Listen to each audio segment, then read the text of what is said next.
Мынандай сұрақ келіпті. Дана мен Нұрсұлтан қосыла салмай ма, бір-бірінің қасынан шықпай жүр дейді. Бір-бірінің қасынан шықпай жүргенде ондай емес қой? Ондай емес? Ондай емес пе? Жоқ, қосып болмайды ол. Сезім жоқ, махаббат жоқ, ұнату жоқ. Чисто братишкамыз ғой Дана екеуміз. Братишка. Өзің алып жақсыздар ма? Нағашылар бізді көріңіздер, обязательно көріңіздер. Бізбен бірге болыңыздар. Дана десе кішкене әңгімесін бастай алмай қалады, амандасып ұмытып кетті, ойлаңыздаршы. Дана десе жүрегіңе жүрегіне. Жоқ, нормально. Дана десе жүрегінде пішіне болады. Диана, мына жақта сізге сұрақ келіпті. Қандай сұрақ? Диана Махырге не сұрайды дейді. Негізі, оны жеке өзіне айту керек сияқты ғой, иә? Негізі айтуға болмай ма? Солай ойлайсыз ба?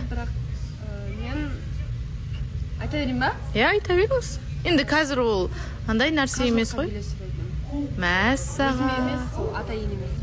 Ата-ене ме? Мәссаған. Осындай жауап күттіңіздер ме сіздер? Мысалы, мен күтпедім. Мөлдір, қосылайыққа дейін қанша неше подписчигіңіз болған деп сұрап жатыр. 5,5? 5,5. Қазір 214, 5,5-нан 214-ке көбейтті. Осы сезонға 80 болып келген. Мәссаған. Онда сіз осы сезонда біраз жинаған сияқтысыз, солай екен ал, сұрадым ал десең. 104 күн келгем, кеттім. 80 болып қайттым. 214 күн қазір. Солай. Шығам дегенше бір 200-ге жеткізем. Сол үшін парақшама жазылыңыздар, алдындағы жігіттің қолын көрсетемін, түрін көрсетемін десеңші. Кеше көрсетіп қойын, сұрайсың өтесі. Дайды дейді. Әркім өз ақшасын сайды. Мәссаған. Шынымен бе?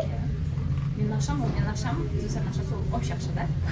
Сол үшін екеуміз өзіміздің ақшамыз, бірақ бірден ағытырсақ общий жаратамыз. Астынан еркек адам жаратамыз. Деп ойлайсыз, Еркек адам қоштау керек, еркек адам жаратамыз керек. Демек, сіз Ізбасардың ақшасын алып алмайсыз,